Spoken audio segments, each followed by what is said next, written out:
I found an amazing shop on Etsy called Silver Crow Creations, and the owners were so nice. I was so excited to order from them. There are some things in here that are also a complete mystery to me, and I'm really excited about that. So we're going to crack into this puppy, and we're going to unbox everything. And the first thing up is a reproduction of something in Edgar Allan Poe's handwriting. It's the Annabelle Lee poem. This was a gift to my grandmother. She just saw it today, and she absolutely adores it. As do I. I wish I would have also gotten the Raven one because it is absolutely incredible quality and everything. Here is 2 buttons that they added in, and of course my receipt. You're going to notice this one's in a different language, and it's packaged so beautifully so that way it didn't get any harm, and it's from another culture, and I'm very happy about this because loosely translated it is love powder, and it's pretty darn neat. I'm glad to have it in my witchy collection, and I'm going to deep dive some more into a lot of the stuff in these packages. There's a lot of research that I want to do on other things I picked up. So in this bag are a bunch of things that I do know about. They're the trinkets that I had gotten specifically from the shop that I knew about. The first thing being a Chinese amulet. There's also another Chinese amulet that I'm going to show in a minute that's a New Year's drum, and it has bells on it, and it's to welcome in the new year. And I do love having these because I have been deeply engrossed in learning more on Asian culture because I love it so much. And here is, I'm going to butcher it, it's probably Mimikaki, I think. It's an ear cleaning pick. It's vintage, and the selling point for me was a 3-legged, which is good luck, a 3-legged crow, which I absolutely love so much.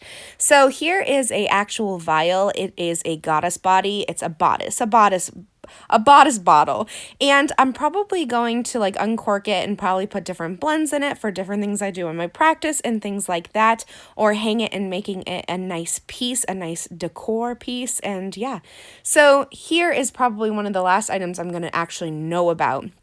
That's not a mystery item. And this one I'm so excited about. It's a golden record. I'm so excited they had these. It's the Tea Party song. I don't know if it works or not. I might try it later on, but I have a lot of Alice in Wonderland stuff, and I'm totally in love with this piece. So yeah, so now we're going to be unbagging the paper mystery products, and I'm very, very excited. The first thing is actually going to be in a very tiny bag because it's very tiny indeed. They're actually vintage fortune-telling papers, which I collect the ones that whenever I can see them on the streets, whenever we go on trips and you see like the Zoltars.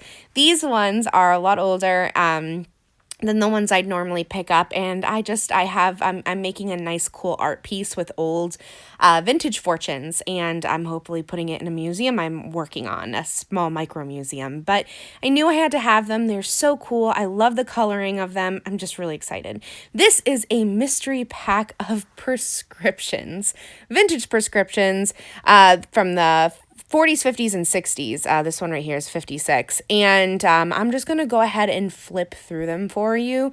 You'll notice they're different like offices, a couple different handwritings, and obviously different dates. In this prescription thing, there was a nice little variety of different papers. I thought it was actually pretty darn cool. So I was happy to leaf through those. We actually have a larger mystery item to go through. The Affirmer collection, the large one. I'm pronouncing things wrong left and right today. It's a lot of different paper collectible goods, vintage ones and antique ones. There's a bunch of stamps and labels here. You'll notice some musical sheets from old church books. Here's a psalm right here, and we'll see a lot more of those. A lot of old ads and like mailing items. I was most excited about 2 photographs. I always feel like a piece of energy or soul is left behind in photographs. They're supposed to do that. And this one was lucky enough to even have stuff on the back. I really do need to do a lot of investigating on these things. Here's an old Massachusetts postcard. Did I say Massachusetts? These are some old labels and advertisements, and they're really cool to go through. More labels, something really cool too. Some old doodads that were just found and put in. An old coupon from Kodak for something free. This advertisement was pretty cool. And here's a ledger from I believe, a Lutheran church. And it has like the date and everything on that. It's in the 80s. There's some printed ones too. Here's some dictionary pages and things like that from old books, some old mailer things. This is a printed sheet from that, some old checks, an old like account sheet. And there's also a little bonus package in here to go through. I loved the pin. It was made of an old vintage dictionary page that said exile. It was pretty cool. So yeah, this is an old scratch me sheet. They like create rainbow designs. This postcard was one of my favorite things. I loved it. It was absolutely incredible, this Paris postcard. So it was one of my favorites in the end. So yes, so we're going to open up this little thing, this little pouch, and there's a lot of little doodads that I'm very appreciative that I have. So I can't thank them enough because Silver Crow is just absolutely amazing. It's not my last time. This pin, I have to research. I should know it. It looks so familiar, yet I can't place it. Feel free to comment if you know. There's a little tiny antelope. And yeah, so here's like a little piece of scrap paper. This is an old antique article, cut out a lot of things that I have to read through in this entire box, which I'm really happy about. Scraps of old like Victorian like fabrics, which I'm really happy. I'm going to find something really cool to do with those. I love scraps like this. Old ticket stubs, which I might even throw into that piece of art I'm doing with the fortune stuff. And here's an old glass lens. I like old things. I just really do. Here's a close like look at all the tiny little things that were in the bag, and I really do love it. But that's everything I got from Silver Crow Creations. I can't thank them enough. This was such a fun endeavor going through this box, and I know it definitely won't be my last. Just saying. Thank you guys so much for hanging out with me. Thank you to Silver Crow Creations. I absolutely adore my purchase. I can't wait to deep dive even further into everything that I unboxed. Some things I'm familiar with, some things I'm not, and I am a Virgo. I love deep diving into research. I love reading, I love writing, so I'm actually really excited to start my research on the things that I'm not familiar with.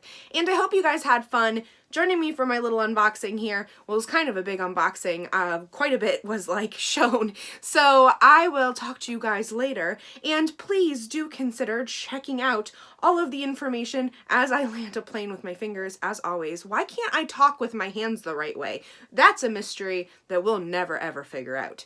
But if you please go look down below, I will list the Etsy shop, and you guys can check it out for yourself. So thanks. I will see you guys next time. Just saying.